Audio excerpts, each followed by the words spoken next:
Hello class 9। तो आज का जो हमारा टॉपिक है वो है मिश्रण के अवयवों का पृथक्करण। इससे पहले हमने मिश्रण के बारे में पढ़ा था कि मिश्रण क्या होते हैं, कितने प्रकार के होते हैं, समांगी और विसमांगी मिश्रण, उनके उदाहरण भी हमने देखे थे। तो आज हम पढ़ेंगे कि आपके पास कोई मिश्रण है, चाहे वो समांगी हो चाहे विसमांगी, किसी भी प्रकृति का हो।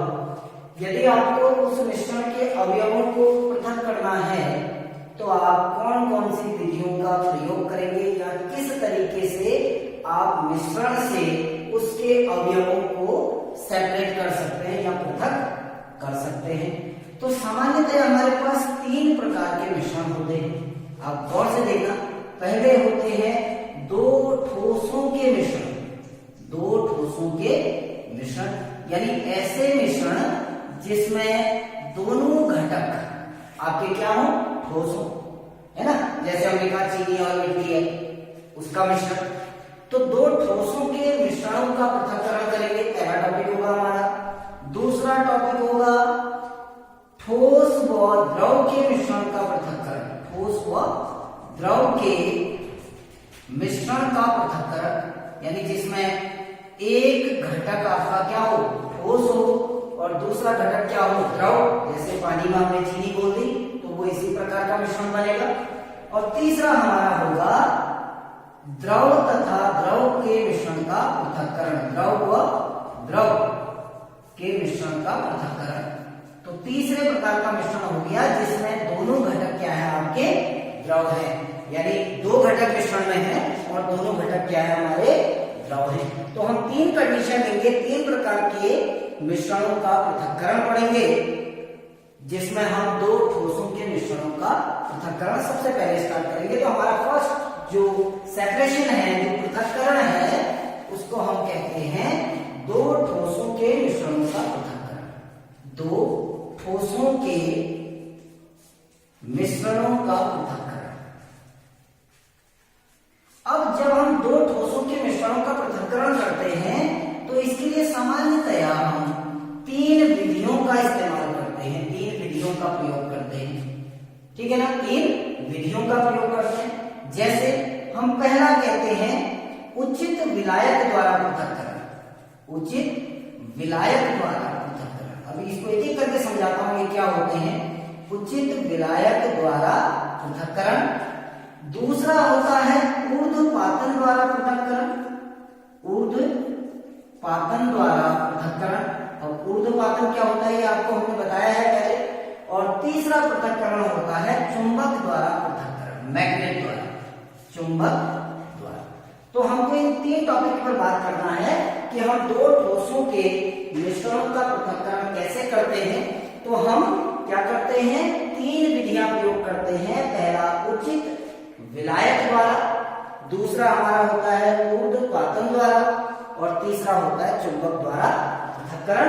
और ये पृथक्करण जो मिश्रण के घटक हैं, उन घटकों की जो प्रकृति है, प्रकृति के आधार पर इसका सिलेक्शन किया जाता है कि हम किस विधि का प्रयोग करें। जैसे हमने लास्ट विधि की चुंबक द्वारा पृथक्करण, तो चुंबक द्वारा पृथक्करण ऐसे मिश्रणों का पृथक्करण होगा जिसमें एक ठोस को चुंबक द्वारा आकर्षित होना चाहिए जबकि दूसरा ठोस चुंबक द्वारा आकर्षित नहीं होना चाहिए। माना 2 ठोस है ए और बी, तो क्या होना चाहिए कि किसी एक घटक को चुंबक द्वारा आकर्षित होना चाहिए जबकि दूसरे घटक को चुंबक द्वारा आकर्षित नहीं होना चाहिए। ठीक। दूसरी विधि ऊर्ध्वपातन द्वारा पृथक्करण जब हम बात करते हैं तो ऊर्ध्वपातन द्वारा पृथक्करण विधि का प्रयोग वहां किया जाता है जब दोनों घटकों में से एक घटक कैसा हो, ऊर्ध्वपातित हो, यानी उसका ऊर्ध्वपातन हो ए या बी में से किसी का भी, और दूसरे का ऊर्ध्वपातन ना हो। अर्थात किसी एक घटक को ठोस से सीधे किसमें बदल जाना चाहिए, गैस में, चाहे ए बदले चाहे बी बदले। उचित विलायक द्वारा पृथक्करण क्या होता है कि हम एक ऐसे विलायक का प्रयोग करेंगे जिसमें दोनों घटकों में से एक घटक तो भूल जाए लेकिन दूसरा घटक न भूले। आप इसको गौर से समझना, मैं तीनों टॉपिक को एक एक करके आपको बता रहा हूं। तो हम अपने पहले पॉइंट की ओर जाते हैं जिसमें हम कहते हैं उचित विलायक द्वारा, उचित विलायक द्वारा पृथक्करण। तो आप हेडिंग डालेंगे उचित विलायक द्वारा पृथक्करण। किसका पृथक्करण? दो ठोसों के मिश्रणों का। अब कैसे होता है देखो, उदाहरण के साथ समझा रहा हूं आपके पास। आप क्या कर रहे थे, मार्केट से आ रहे थे चीनी लेके। एक कंडीशन दे रहा हूं आपको आपके सामने कि आप बाजार गए थे और बाजार से आपके पेरेंट्स ने आपसे चीनी मंगाई थी, आधे किलो चीनी, और आप एक बैग में उसको लेके आ रहे थे और गलती से बैग फट गया और आपकी चीनी सारी फैल गई मिट्टी में। तो आपको एक मिश्रण मिल गया, किसका? मिट्टी और चीनी का। क्योंकि चीनी किसमें मिल गई? मिट्टी में। मिट्टी भी ठोस है, चीनी भी कैसी है? ठोस। तो आपको कैसा मिश्रण मिला? दो ठोसों का मिश्रण मिल गया। अब आपने करना क्या है, आपने चीनी को अलग करना है और मिट्टी को अलग करना है। अब आप कैसे अलग करेंगे? उचित विलायक के उपयोग से। कैसे देखिए, अब मैं उदाहरण उसी का ले रहा हूं, रेत व चीनी के मिश्रण का पृथक्करण। रेत व चीनी के मिश्रण का पृथक्करण। कंडीशन मैंने आपको दे दी कि आप मार्केट से चीनी ला रहे थे, थैला फट गया और चीनी सारी मिट्टी में मिल गई। ठीक, अब आपको मिट्टी अलग करनी है, चीनी अलग करनी है। तो बीन के तो अलग कर नहीं सकते क्योंकि चीनी के दाने भी छोटे होते हैं, मिट्टी के दाने छोटे होते हैं, बहुत लंबा समय लगेगा।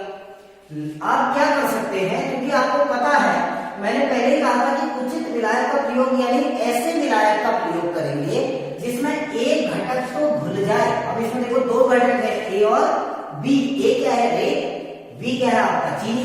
तो यदि हम विलायक के रूप में किसका प्रयोग करें? पानी का। तो क्या होगा? चीनी तो पानी में घुल जाती है, मिट्टी पानी में नहीं घुलती। तो हम कैसे विलायक का प्रयोग करेंगे? हम एक ऐसे विलायक का प्रयोग करेंगे जिसमें दोनों घटकों में से एक घटक तो घुल जाए और दूसरा घटक उसमें ना घुले। तो आप क्या करेंगे? आप एक बड़ा सा कंटेनर लेंगे, एक बड़ा सा बर्तन लेंगे। हमने ले लिया ना, हमने इसमें पानी ले लिया। अब जब इसमें हमने पानी भरा और इसमें हमने मिला दिया क्या? मिट्टी और चीनी का मिश्रण। मिट्टी और चीनी का मिश्रण। अब क्या होगा देखिए, चीनी तो पूरी की पूरी पानी में घुल जाएगी, मिट्टी पानी में नहीं घुलती है। तो मिट्टी कहाँ बैठ जाएगी? सारी की सारी मिट्टी नीचे बैठ जाती है। जैसे आपके सिंटेक्स में दिखता है आपको, आप देखना सारी मिट्टी कहाँ बैठी होगी? नीचे। तो मिट्टी आपकी सारी की सारी कहाँ चली गई? नीचे। क्यों? क्योंकि वो पानी में नहीं घुली और चीनी इस पानी में घुल गई। तो आपको चीनी का क्या मिल गया? चीनी व पानी का विलयन।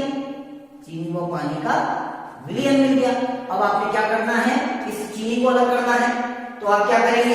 इस मिट्टी को अलग कर लेंगे। मिट्टी को हमने अलग किया और चीनी को, पानी के विलयन को अलग किया।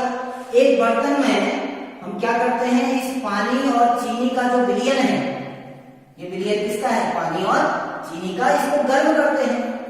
अब देखिए गर्म, इसमें कौन सा घटक है? देखो आपको एक घटक तो आपको अलग हो गया, यानी पृथक्करण कर रहे हैं। पहला घटक क्या था आपका? मिट्टी, जो नीचे बैठ गई उसको आपने अलग कर दिया, तो मिट्टी अलग हो गई। अब आपको बी घटक को अलग करना है। बी क्या था? चीनी। लेकिन चीनी अलग नहीं हुई, चीनी किसमें घुल गई? पानी में। अब आपको चीनी को अलग करना है, तो आप इस पानी और चीनी के विलयन को गर्म करोगे तो क्या होगा?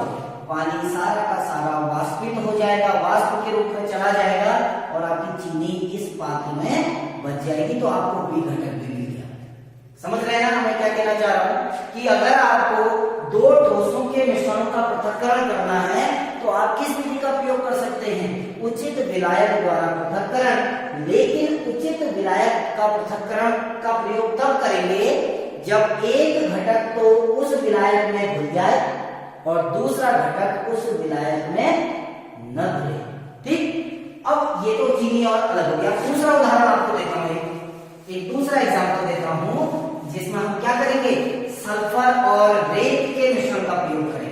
आप समझना, हमने चीनी व रेत के मिश्रण का पृथक्करण किया किसके द्वारा? जल के द्वारा, पानी के द्वारा। यानी विलायक के रूप में हमने किसका प्रयोग किया? पानी का। क्यों? क्योंकि चीनी पानी में घुल जाती है जबकि रेत पानी में नहीं घुलती है, नहीं घुलती है और ये घुल जाती है। यानी एक घटक तो घुल जा रहा है, दूसरा घटक नहीं घुल रहा है। अब हम दूसरी कंडीशन लेते हैं, हम रेत व सल्फर के मिश्रण से दोनों को अलग करना है।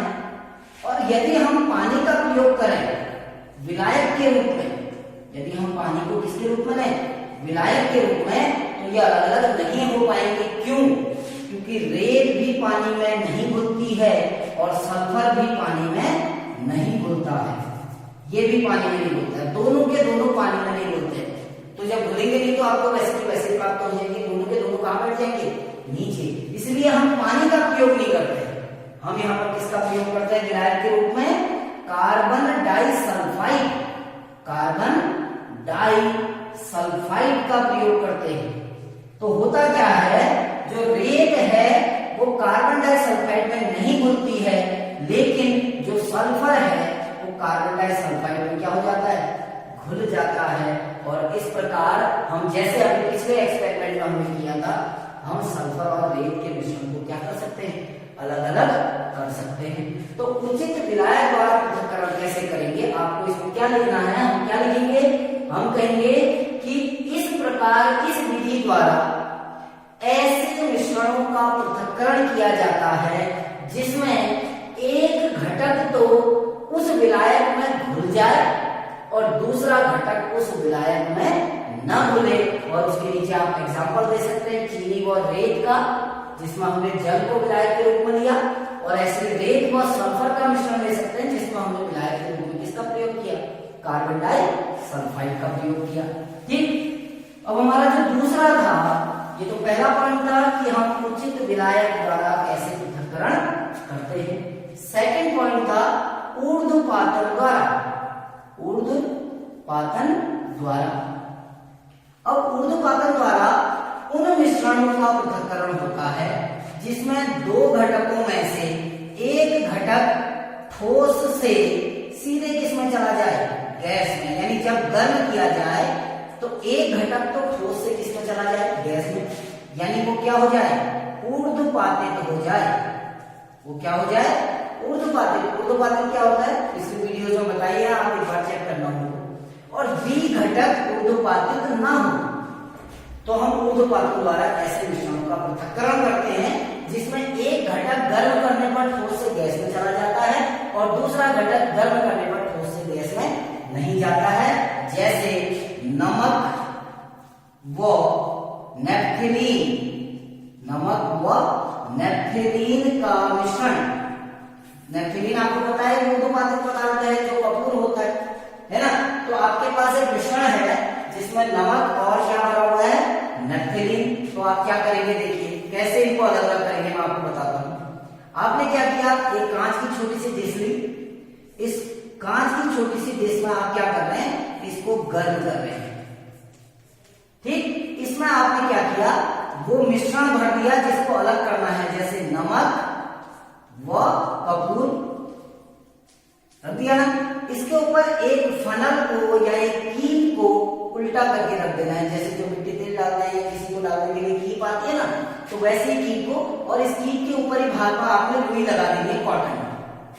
ये हमने क्या लगा दिया, यहाँ पर कॉटन लगा दिया, बंद कर दिया। अब क्या होगा, हम इसको गर्म कर रहे हैं तो इसमें दो घटक हैं, ए और बी। ए क्या है, नमक, बी क्या है, कपूर। तो हमें पता है कपूर को जब गर्म करते हैं तो वो ठोस से सीधे किसमें चले जाता है, गैस में। यानी ये किसकी वाष्प बनेगी, कपूर की वाष्प बनेगी। ये किसकी वाष्प बनेगी, कपूर की वाष्प। और जब कपूर की वाष्प ऊपर जाती है तो क्योंकि ऊपर का जो भाग है इस फनल का, वो भाग कैसा है, ठंडा है, तो जैसे ही ये वाष्प ऊपर जाती है ये फिर से ठंडी होकर किसमें बदल जाती है, ठोस में। तो ये जो कपूर के कण हैं वो इस फनल के चारों ओर चिपक जाते हैं और यहाँ क्या रह जाता है आपका, नमक, और फनल के चारों ओर आपके किसके कण चिपक जाते हैं, कपूर के। तो इस प्रकार आपका कपूर और नमक का मिश्रण क्या हो गया, अलग हो गया। तो आज हमने दो ठोसों के मिश्रणों के पृथक्करण के बारे में पढ़ा, जिसमें दो टॉपिक हमने पढ़ लिए कि उचित विलायक द्वारा कैसे पृथक्करण करते हैं और दूसरा ऊर्ध्वपातन द्वारा कैसे पृथक्करण करते हैं। कल हम अपने तीसरे टॉपिक के साथ आएंगे कि चुंबक द्वारा हम किसी मिश्रण का, दो ठोसों के मिश्रणों का पृथक्करण कैसे करते हैं। तब तक के लिए वीडियो को गौर से देखिए एंड